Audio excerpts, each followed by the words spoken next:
tarda en los planes que tiene para tu vida.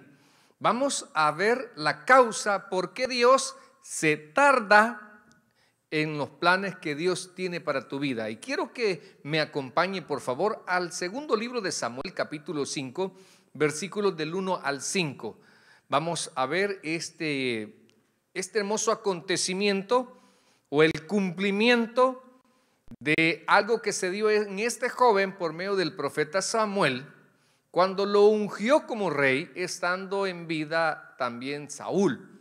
Así que quiero que me acompañe, por favor, y hemos titulado la predicación ¿por qué Dios se tarda? No sé si ahí aparece entre comillas en el título de nuestra presentación, ¿por qué Dios se tarda en los planes que Dios tiene para tu vida? Vamos a encontrar 4 razones o 4 causas por qué Dios se tarda. Pero bueno, leemos la escritura en el nombre del Padre, del Hijo y de su Espíritu Santo. Dice así: vinieron todas las tribus de Israel a David en Hebrón y hablaron diciendo: henos aquí hueso tuyo y carne tuya somos. Y aún antes de ahora, cuando Saúl reinaba sobre nosotros, eras tú quien sacabas a Israel a la guerra y lo volvías a traer. Además, Jehová te ha dicho: tú apacentarás a mi pueblo Israel y tú serás príncipe sobre Israel. Vinieron pues todos los ancianos de Israel al rey en Hebrón, y el rey David hizo pacto con ellos en Hebrón delante de Jehová, y ungieron a David por rey sobre Israel. Era David de 30 años cuando comenzó a reinar, y reinó 40 años. En Hebrón reinó sobre Judá 7 años y 6 meses, y en Jerusalén reinó 33 años sobre todo Israel y Judá. Venimos en palabra de oración. Dios, te damos las gracias porque a través del texto histórico, Señor, podemos ver cómo tú en tus planes soberanos cumples tus promesas en la vida de aquellos que creen, que no se mueven y no dejan de confiar en ti. Es mi deseo, Señor, por aquellos que estamos pasando por tribulación, por enfermedad, por escasez, por problemas de familia. Señor, en el nombre de Jesús, te suplicamos que a través de la predicación, Señor, esa palabra eterna y poderosa pueda penetrar a nuestros corazones, estremecernos, sacar, Señor, la duda, mi Dios, la consternación, la incertidumbre que salga en nuestra mente, sustituida por palabra de vida, Señor. En el nombre de Jesús oramos por cada necesidad, tanto espiritual como material, de los que hoy están conectados o quizás nos verán después. Señor, no permita que mis hermanos se rindan ante su voluntad permisiva en lo que usted quiere, Señor, perfeccionar en nosotros. En el nombre de Jesús, amén y amén. Bien, hermanos, vamos a aprender con este mensaje que comprendas que los planes que Dios tiene para tu vida y el cumplimiento de estos no son ni largos ni cortos.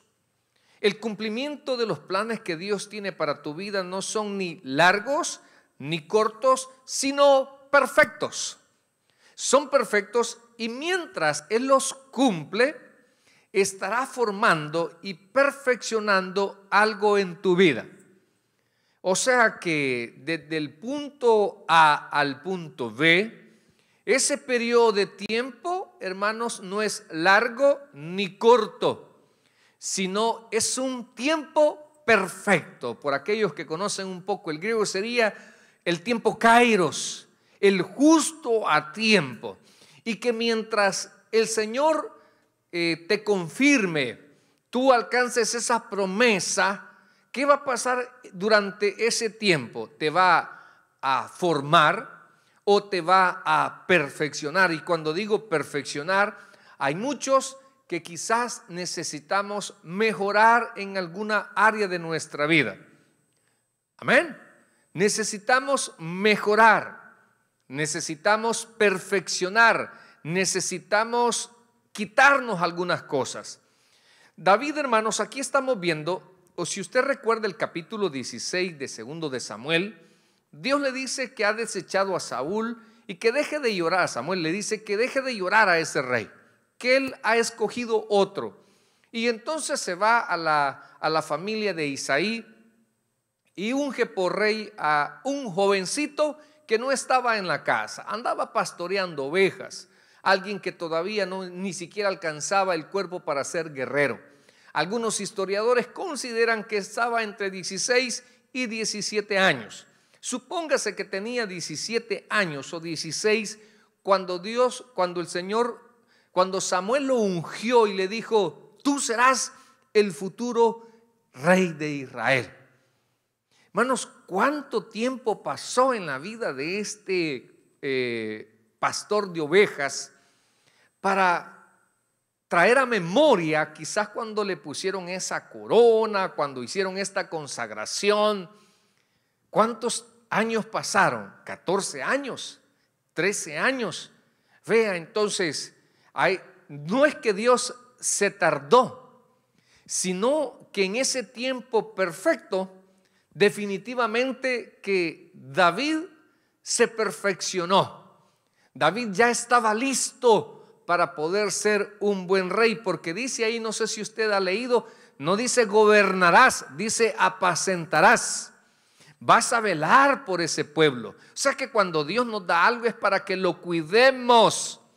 Si te da una esposa es para que la cuides, te da un esposo es para que lo cuides, te da un ministerio para que lo cuides, te da una iglesia para que la ames, te da un estatus para que lo honres. Yo no sé, pero acá vemos a un hombre que pasó un tiempo, pero que pudo experimentar que Dios no miente ni se arrepiente. Ahora, pero David, vamos a ver tres cosas, hermanos, antes de hablar de lo que formó Dios en David. Pero es importante hablar que David, hermanos, antes de que fuese rey, pasó por situaciones difíciles. Las situaciones complejas o difíciles no están exentos en la vida de un cristiano. Por ejemplo, hermanos, él enfrentó oposición. ¿Cuántos de nosotros las cosas no se nos dan de primas a primas o de primeras a primeras? Tenemos que enfrentar la oposición, y la oposición es una manera de manifestar si estás dispuesto a pelear por lo que quieres. La oposición es la manera de comprobar si es Dios o son tus corazonadas o tus sentimientos que te quieren llevar ahí. Número dos, hermanos, se enfrentó rechazo tanto de sus hermanos. No crea que David era una persona que le agradaba a sus hermanos. No, pareciera ser que siempre toda la vida se oponían a las cosas que David quería hacer. Mas sin embargo, ese corazón valiente, esa confianza en Dios, siempre lo hizo superar el rechazo, superar la oposición. Sí, y además, cuando ya el rey Saúl lo llama porque es atormentado por ciertos espíritus y lo eligen a él para que él era bien diestro en el arpa y lo llegaba y le tocaba música para relajarlo.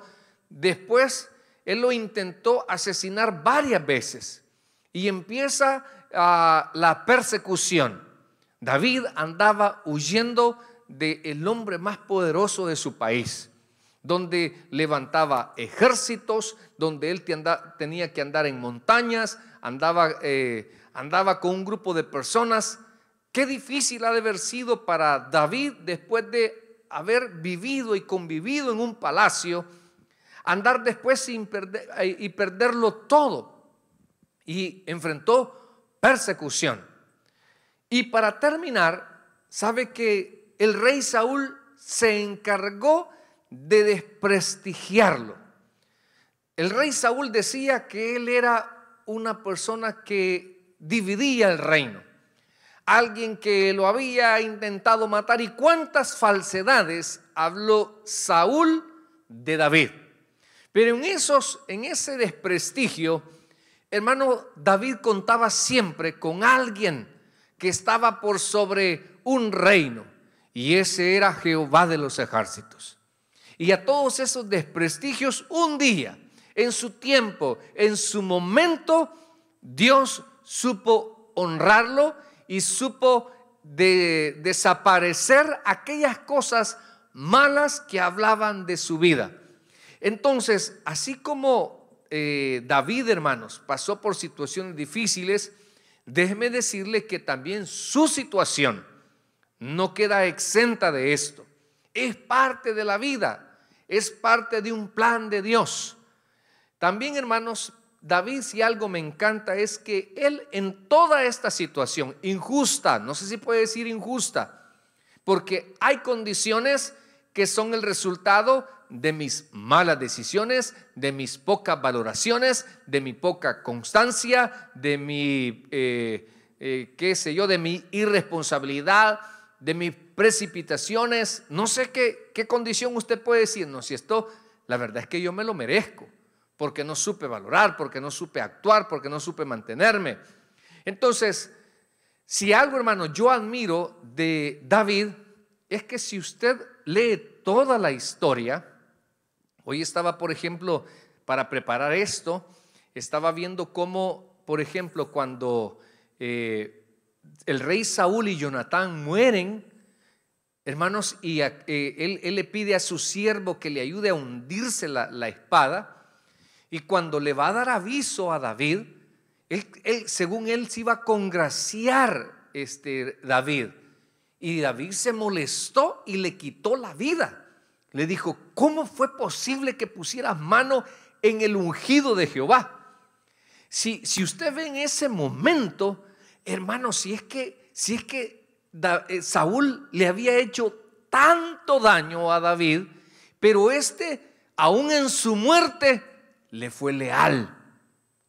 No, hermanos, muchas veces usted, mire, equivóquese en algo con alguien. Dicen por ahí que usted le puede hacer 1000 favores a alguien, deje de hacerle uno y que usted ya es su enemigo. ¿Sabe quién es ese? El desleal. El leal, hermanos, tiene esa característica, la de David, que a pesar de intentos de asesinato, de desprestigio, mire, nunca dejó de ser como característica de él ser leal. Y luego cuando muere él, su hijo, cuando muere Saúl, Isbofet toma el reinado. Y entonces un general quiere hacer las paces y Joab, enojado porque le había matado su hermano, entonces muere este general de Isbofet. Y después unas personas allegadas a él lo asesinan dormido y le llevan la cabeza a David y le dice: vaya, mi rey, ahora usted, mire, ya tiene el camino libre. Y le dice: con que no perdone a aquel que le quitó la vida a Saúl, lo voy a perdonar a ustedes. Y dice que les arrancó la cabeza, les arrancó los brazos y fue a enterrar la cabeza y el cuerpo de Isbofet. Era un hombre, mi hermano, realmente David, leal. Era un hombre que sabía honrar los pactos. No ha habido mayor amistad que David y Jonatán. Ha sido increíble. Dice todavía que la amistad de él ha sido mejor que la de una mujer. Imagina hasta dónde trascendía esa amistad tan genuina con él. Pero, hermanos, David en toda su vida tenía una virtud que nunca la perdió: fue leal. Y esas cosas, hermanos, Dios de alguna manera sabe recompensarlas. Cuando usted le es leal a Dios y no a los hombres, cuando usted le sirve a Dios y no a los hombres, cuando usted le ofrenda a Dios y no a los hombres, cuando usted le gana almas a Dios y no a los hombres, cuando usted cualquier cosa que haga, hágala para Dios. Número 2, hermanos, para mí, de parte de la lealtad, si otra virtud puedo destacar yo de este hombre, fue su sencillez. Fue su sencillez. Hermanos, por eso yo siempre repetiré cada vez que predico de este gran hombre, esa conversación que tuve con un gran amigo pastor. Me dijo: ¿sabe cuál es la diferencia del reinado de David con Salomón? Porque Salomón gobernó como rey, David gobernó como amigo. Qué bonito es, hermano, poder conocer personas que Dios las bendice, que Dios las prospera, pero nunca pierden su sencillez. Qué bonito es conocer personas que progresan, qué bonito es personas que tienen posesiones, pero usted siempre va a ver una actitud sencilla y humilde.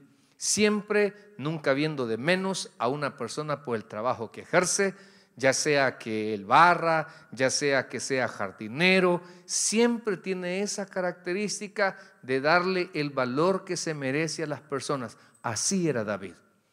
Y número 3, hermanos, tenía una palabra de compromiso. Este hombre tenía una palabra de compromiso, porque cuando muere Jonatán, allá está Isbofet, que fue el sucesor de Saúl como rey, y está Mefiboset, aquel que tenía 5 años y salió huyendo con una sierva, y se le cae y se le dañan los tobillos y queda él como paralítico de sus 2 piernas. Y le dijo David a Jonatán: nunca va a faltar tu genealogía que va a comer a mi mesa. Y aún a Isbofet le perdona la vida. Fíjese, después le perdona la vida por el trato que había hecho con Jonatán, porque le hace un acto de traición ¿cómo se llama? Mefiboset. Pero qué bonito, mis amados, estas virtudes que nunca perdió David: su lealtad, su sencillez y su palabra de compromiso. La pregunta es para usted y para mí: ¿tenemos estas 3 características? ¿O a usted ya lo envaneció el sueño americano? ¿A usted ya lo envaneció un título? ¿A usted ya lo envaneció un cargo? Como pastor le digo, muchas veces hay gente que se gana los cargos en la iglesia por su manera de servir, por su disposición, por su responsabilidad, pero muchas veces cuando ya se les da un cargo, miren, se enloquecen. Ya cuando ya estudian en el seminario, no, ya ellos son doctores en la ley. O sea, ellos ya escuchar un sermón de su mentor, no, porque pues ellos ya pueden hacer 80 sermones para tenerlos ya listos y predicarlos a las naciones. Perdemos la sencillez, perdemos la humildad. No, entonces ya somos mejores nosotros que una persona que predique de manera laica, porque yo ya estudié las profundidades del griego, las profundidades del arameo, cuando Dios lo que ve es el corazón.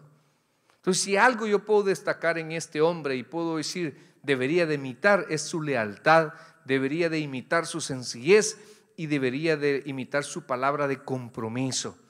Buena palabra para usted, hermano. ¿Usted es leal? ¿Usted es sencillo? ¿Usted está comprometido con la obra? Vienen tiempos difíciles, hermanos. Entonces yo no quiero ni imaginar, no quisiera yo estar en los pies de la iglesia central. Estoy hablando con amigos, con siervos que tienen megas iglesias en nuestra organización, y hermanos, la gente está casi queriendo entregar los locales. Nosotros a ver hasta dónde aguantamos, a ver hasta dónde tenemos esos hermanos que bueno, gracias a Dios hay unos que siempre han estado ahí, pero hay otros que digo, ¿y qué se han hecho? Desconozco yo esa actitud, o sea, ¿por qué esta pandemia los ha transformado? Pero bueno, como pastor lo digo con toda confianza. Hermanos, David y sus actos nobles. ¿Sabe que cuando andaba persiguiendo, si uno de los peores enemigos que tuvo Israel como reino fueron los filisteos? Y recuerdo yo una batalla que van los filisteos a querer conquistar la ciudad de Keila. Hermanos, fíjese que David le consulta a Dios antes de llegar ahí, pero David bien pudo haber dicho: no, hombre, si esos me han dado la espalda, ¿yo para qué los voy a ir a defender? Muchos de nosotros vivimos no un cristianismo, vivimos una religiosidad, porque toda la vida estamos acostumbrados a pagar cuando alguien nos hace un mal. ¿Con qué le pagamos? Con otro mal. El cristianismo no es así, hermano. El cristianismo, el verdadero cristianismo es, aunque no sea complejo, pagar bien por mal. Es bendecir a los que nos maldicen. Imagínense qué enseñanzas, qué enseñanzas las que el Señor nos da a través de su palabra, y nosotros cómo reaccionamos, porque ese es un buen punto para usted. ¿Cómo está reaccionando con el rechazo que tiene su suegra, con el rechazo que tiene de su cuñado? ¿Cómo está reaccionando usted con ese compañero de trabajo que a usted no le cae bien porque usted es cristiano y la luz y las tinieblas no se van a llevar? Pero usted, ¿qué va a hacer?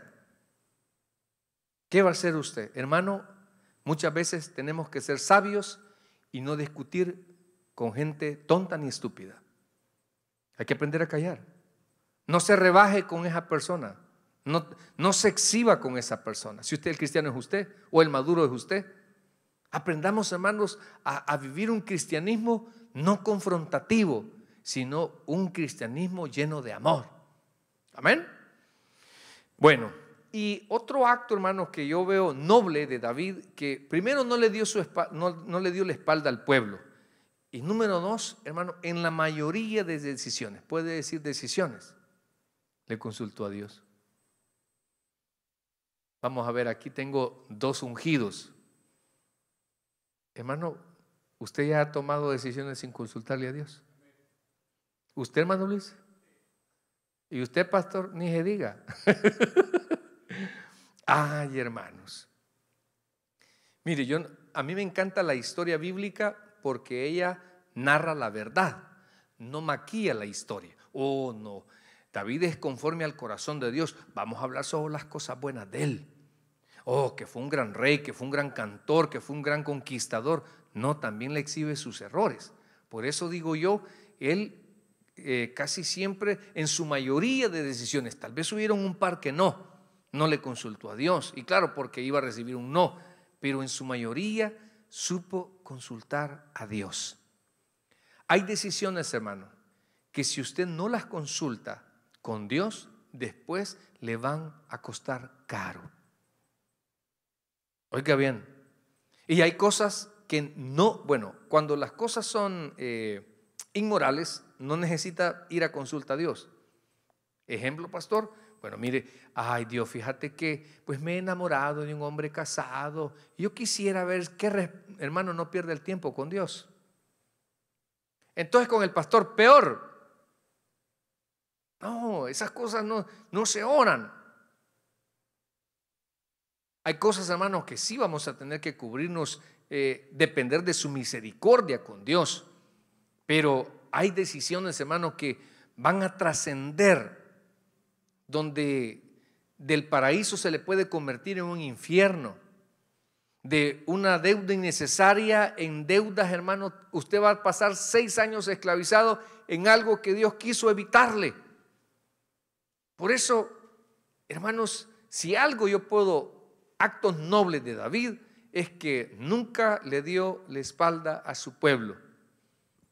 Podemos decir entonces, si lo aplicamos, no le dé la espalda a sus padres, o que ya están ancianos, ellos necesitan que se les visite, que se les hable, que se les colabore. Eso es muy importante, hermano. Yo aquí he tenido miembros que me deleito, que han tenido la dicha de caminar con ellos, siempre estar pendiente. Tengo una miembro que me decía, mire pastor, voy a dejar de servir tanto tiempo porque me voy a ir a mi país a cuidar a mi madre. Por cierto, hoy le estaba diciendo que le mandaba saludos a su mami. Hermano, porque eso es tan importante, no darle la espalda a aquellos que un día nos ayudaron. Sí, muchas veces nosotros en el pueblo cristiano, creo que, no a todos, ¿verdad? Pero a muchos en ocasiones nos falta conciencia de todas las bendiciones que ha traído nuestro ministerio, nuestra iglesia, y lo poco agradecidos o comprometidos que somos con ella. Entonces, hermanos, David tenía esos actos nobles. Bueno, ya no entro más en materia porque solo quería destacar esas 3 cosas de David. Ahora, ¿qué desarrolló Dios en David antes de hacerlo rey?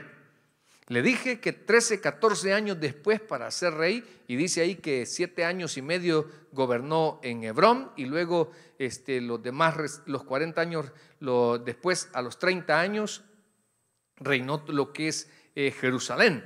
Entonces, en todo ese periodo, ¿qué descubro yo a través de la historia que desarrolló Dios en el rey David?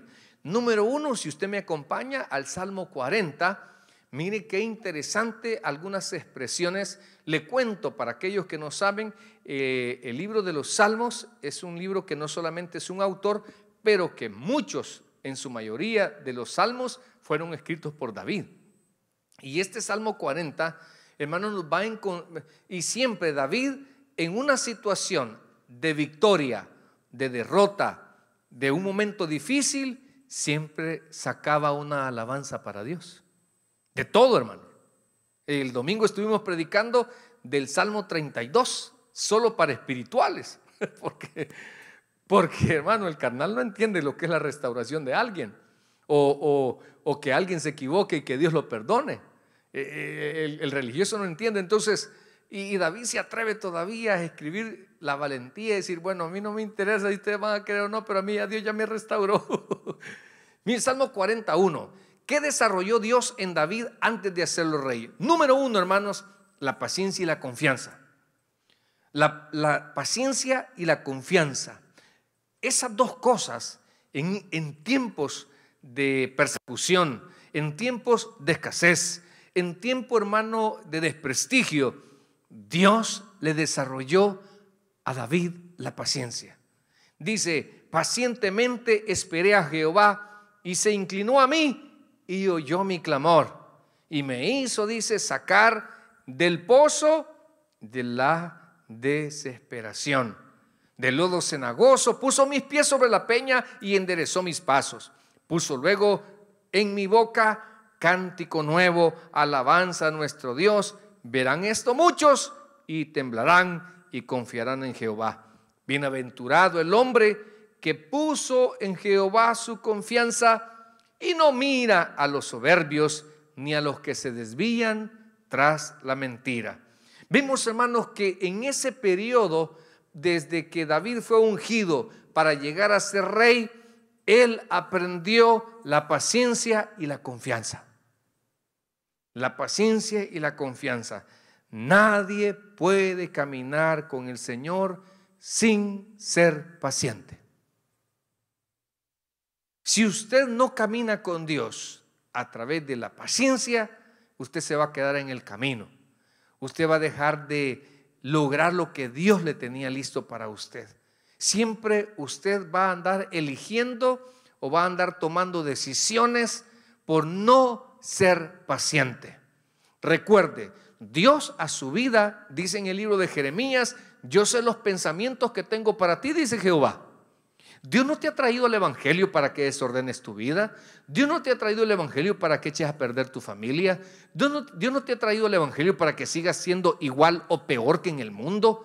Dios te ha traído para que seas una nueva vasija, para restaurarte, para cambiar tu pensamiento, para cambiar tu corazón, para cambiar tus principios.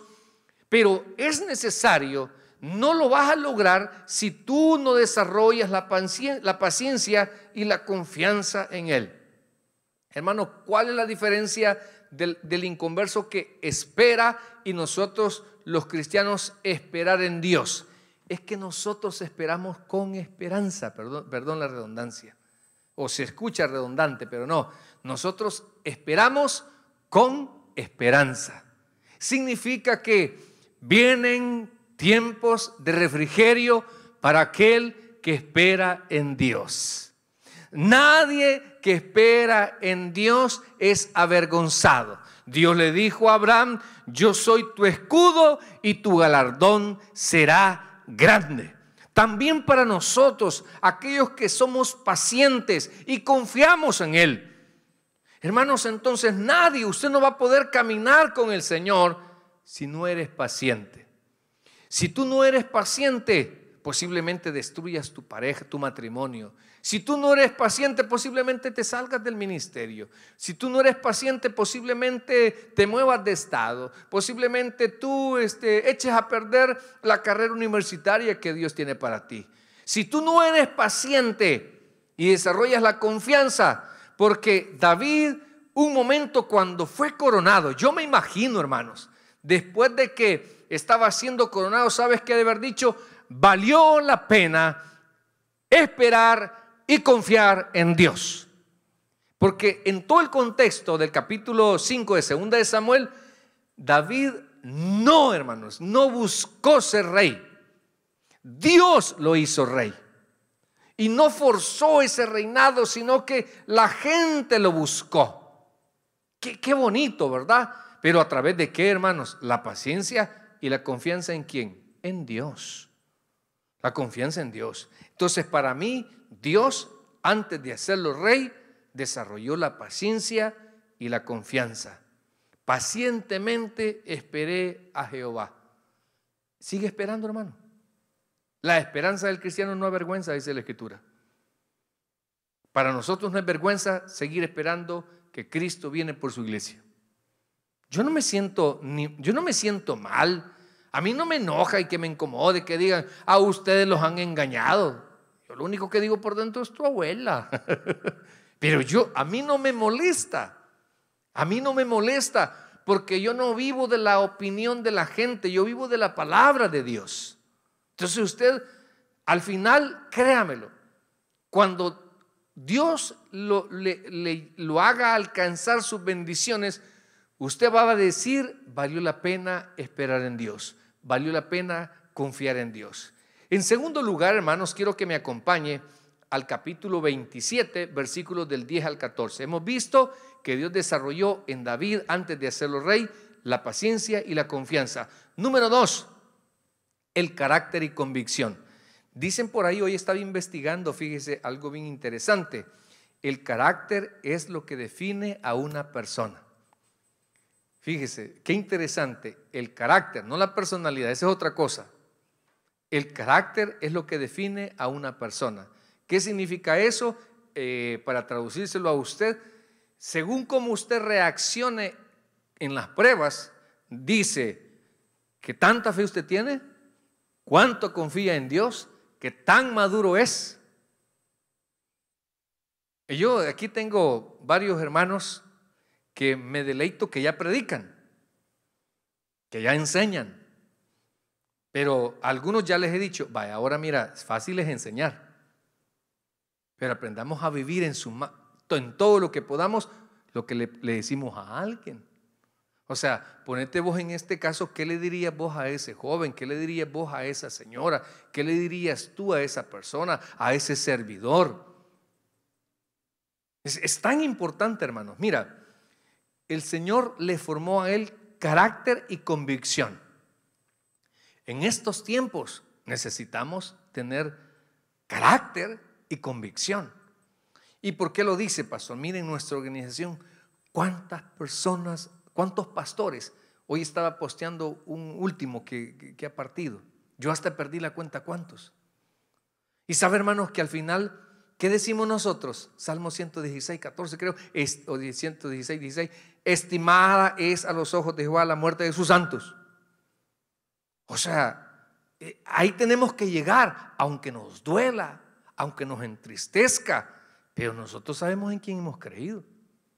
Porque es importante, hermanos, Dios en todas estas situaciones, yo creo que a muchos les ha aflorado el tipo de carácter que tienen ante las situaciones difíciles, ante las cosas imposibles. Recuerde, ante las cosas imposibles, usted corra a Dios. Ante las cosas imposibles, usted corra y clame a mí y yo te responderé, dice el Señor. Carácter. Dice ahí, mire, y mire cómo pone él, porque si algo que experimentó David fue la calle, si algo experimentó David fue la espalda, fue algo, hermanos, el rechazo del rey, del ejército y de toda la gente allegada a ese hombre que sentía celo por David. Y él entonces, al final de todas sus pruebas, dice en el versículo 10, aunque mi padre y mi madre me dejaran, con todo, que dice, Jehová me recogerá. David había experimentado que a él lo podía rechazar toda una nación, pero no importa, porque el Dios de Israel me va a levantar. ¿Qué decía Pablo? Caído, pero no vencido.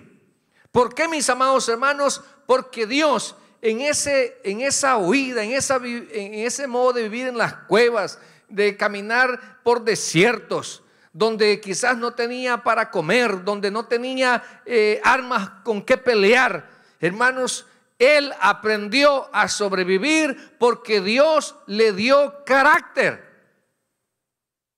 Mire, ¿cuántos acá hemos pasado por el aprendizaje de la vida? de aquellas cosas que no nos dan miedo. Muchos acá están conectados y han vivido guerras. Ayer estaba hablando yo con un par de hermanos que ellos que cruzaban y un poste lo dinamitaban y veían un par de muertos. Entonces, ya las bombas ya estaban familiarizados. Los muertos ya no les impactaba. ¿Por qué, hermanos? Porque la guerra les formó su carácter. Otros quizás hemos vivido temblores, terremotos, y que cuando enfrentamos un medio temblor decimos: ah, no, hombre, usted viera el que yo viví en el 2001, usted viera el de 1986, usted viera, y empezamos a traer memoria para comparar y decir que si salí de aquel más grande, ¿cómo no voy a salir de este? ¿Por qué, hermanos? Porque se nos formó el carácter. Entonces, mire el versículo 11: enséñame, oh Jehová, tu camino. ¿Qué aprendió en su carácter David, hermanos? A dejarse guiar por Dios. ¿Qué aprendió? A dejarse guiar por Dios. ¿A cuántos de nosotros hay terceros que nos están gobernando nuestras decisiones? No vayas, hombre, ya no te congregues ahí, renuncia a tu ministerio, no te dejes. No hay, hermano, como aprender a tener carácter y decidir a través de el redarguir del Espíritu Santo. No hay como eso, hombre. Dice ahí, mire, enséñame, oh Jehová, tu camino y guíame por la senda de rectitud. Dice luego en el versículo 13: hubiera yo desmayado si no creyere que veré la bondad de Jehová en la tierra de los vivientes. Hermanos, en el carácter y la convicción de David, él aprendió a sobreponerse. ¿A qué aprendió? A sobreponerse. No le voy a decir a quién de los dos les voy a preguntar esto, pero hermano, ¿usted ya se ha sobrepuesto en el amor? ¿De dónde? Dice, mire, todavía la llora, dice el hombre aquí. Hermanos, aprenda a sobreponerse. Yo conozco muchos que están atrapados en su pasado. Siguen recordando el trabajo pasado. Lo digo con conocimiento quizás de causa, cuando quizás era empleado público, donde al terminar el mediodía habían 10 personas que me querían invitar a comer, donde las regalías eran increíbles, y de repente pues te vas a Miami. Saludos al hermano Rafael Duarte, el pastor Duarte, que me abrió en su casa y fuimos a trabajar, y allí era el lavaplatos. O sea, yo sé que vuelve un poquito complejo, pero todo trabajo dignifica, papá. Y muchas veces Dios permite todo eso para sacarnos el montón de acerrín que andamos en el cerebro. Y si no, mira a tus papás cómo han salido adelante, y tú estás con cosas. Porque en la vida hay que aprender a sobreponerse.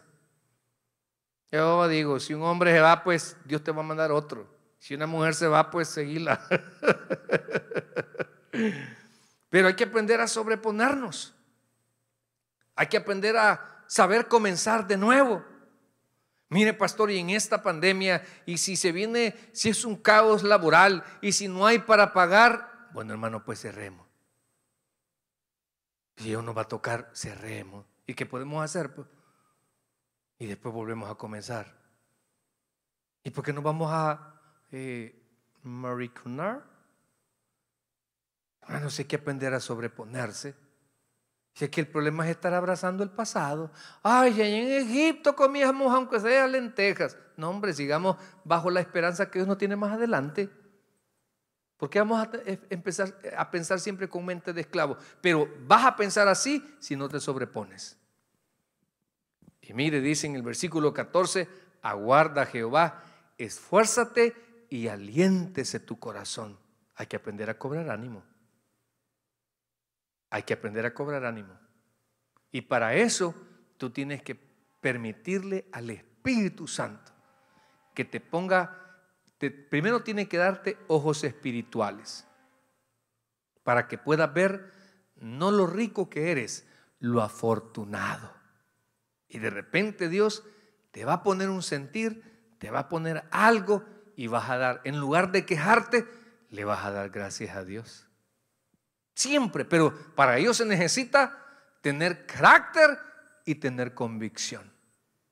El que tiene carácter y convicción sigue para adelante, no se queda atrapado en el pasado. El que tiene carácter y convicción está claro que hay muchas personas que quizás lo van a dejar, pero esta persona va a seguir. Yo conozco hermanos acá que, mire pastor, mi mujer se quiere ir de la iglesia, pero yo no me muevo. Convicción, carácter. Ay, pero esto, ay pastor, no vamos a mover porque la señora me dijo que a usted le cae mal. Ah, vaya. No tienen carácter, no tienen convicciones claras. En el evangelio se necesita carácter. En el evangelio se necesita tener convicciones, convicciones claras. Hay cosas, hermano, en mi vida de fe no pueden ser negociables. En mi familia hay cosas que no van a ser negociables. Ya, la familia es tercera, sí, bueno, yo voy a respetar, yo voy a ir, pero yo no la voy a hacer, yo no la voy a practicar, yo no me voy a prestar, porque tengo que tener convicciones. Hermanos, en tercer lugar, mire ahí qué interesante lo que hace, lo que desarrolló Dios en David. Le dio un corazón dócil. ¿Qué le dio Dios? Un corazón dócil. No lo quiero llevar ahí, pero en el capítulo 12 de segunda de Samuel, viene Dios, hermanos, y lo confronta a través de Natán.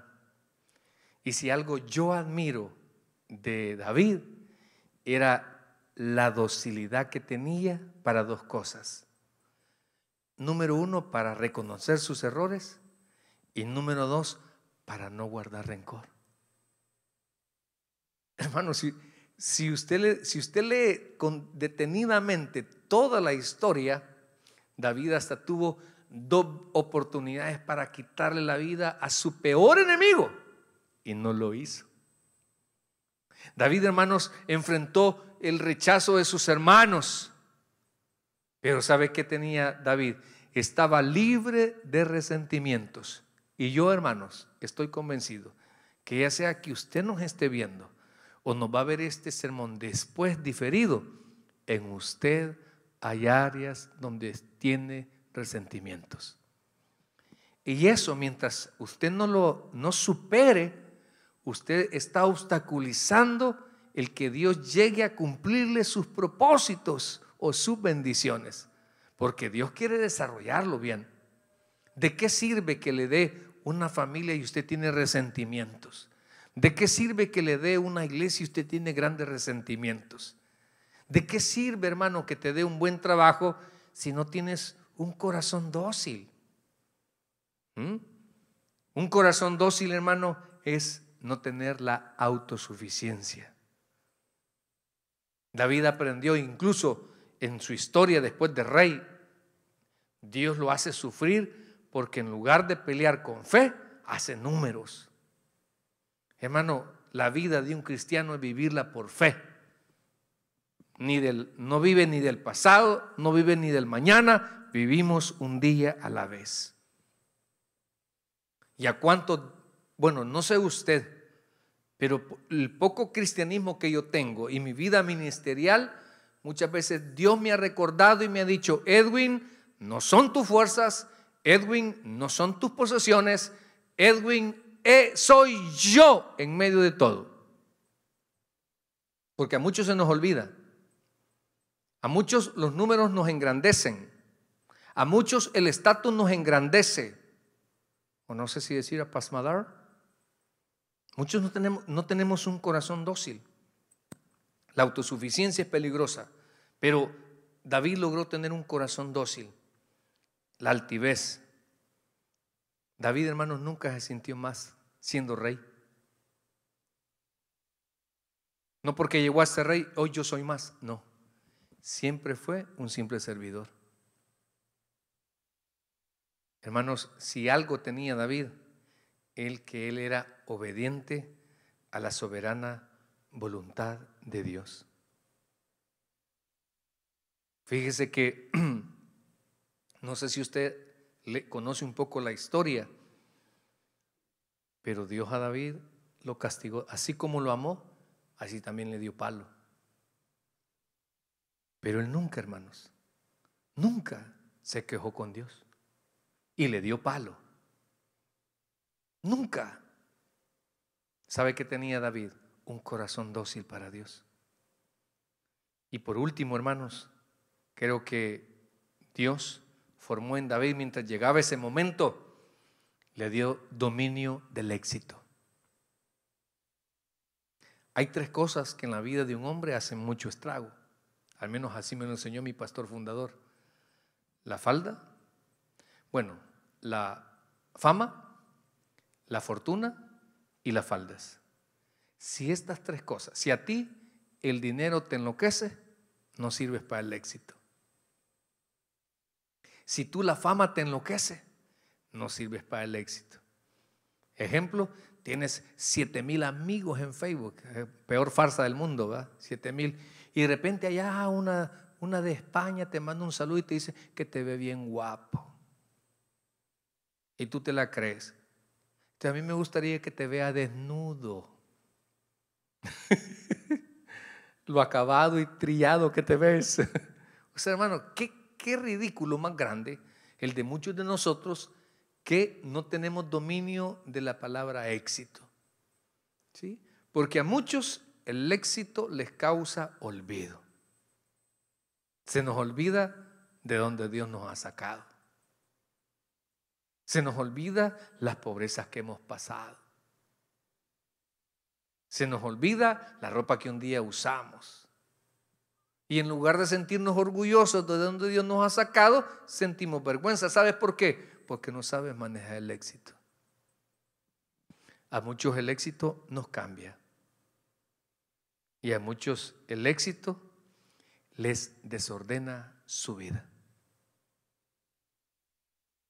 ¿A cuántos o cuántos de nosotros una bendición de Dios la vamos a convertir en maldición?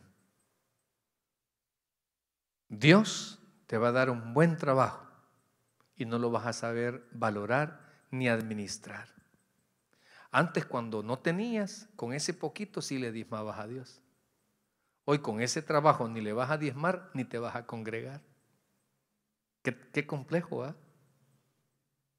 Fíjate, muchos no sabemos dominar el éxito. Ok, tu esposita, la primera, tal vez me alcance el agua, hermano. La primera te aguantó pobrezas, te aguantó tu mal carácter. Gracias. ¿Qué cosas no te aguantó? Te surcía las camisas, o no permitía que gastaras en ella para que tú fueras bien vestido de tu trabajo. Te hacen asistente de manager, de repente te dan un buen cargo, y ese cargo hace que la secretaria se enamore de vos. Entonces desordenaste tu vida. ¿Por qué la desordenaste? Porque no eres capaz de manejar el éxito. Vámonos aquí a Estados Unidos. Inmigrante, nadie quiere nada con vos. ¿Ah? Sí, porque como venías en bus, ninguna mujer se fijaba en vos. Hoy que ya tenés estatus, hoy que ya tenés una cuenta de ahorro, hoy que ya te manda ayuda a Trump, hoy te vas a olvidar de tu pareja. O sea, hermanos, pero David supo dominar, o sea, Dios en todo ese trayecto, desde su ungimiento como rey hasta ya a los 30 años, cuando estaba el reino de Israel, no solo el reino de Judá, sino que también de Israel, cuando los dos reinos, David nunca, oye bien, nunca fue tras nada, fue Dios quien se lo puso. Y cuando yo quiero llegar a ese momento, hermanos, David dijo, tengo una buena oportunidad para apacentar este pueblo, porque dice, apacentarás a este pueblo, no vas a estar sobre él, le vas a servir. Ojalá, hermanos, que Dios te haya hablado a tu vida y entiendas que Dios no es que se tarde, sino es que quiere desarrollar muchas áreas en tu vida para que cuando Él cumpla tu bendición, tú estés listo no de manera externa, sino en tu corazón. El que tenga oídos para oír, oiga lo que Dios dijo al Señor, a su pueblo. Le vamos a orar. Padre, gracias le damos por su palabra, por esta enseñanza, Señor, que sea bien atesorada, que sea guardado lo que tú quisiste hablar a su vida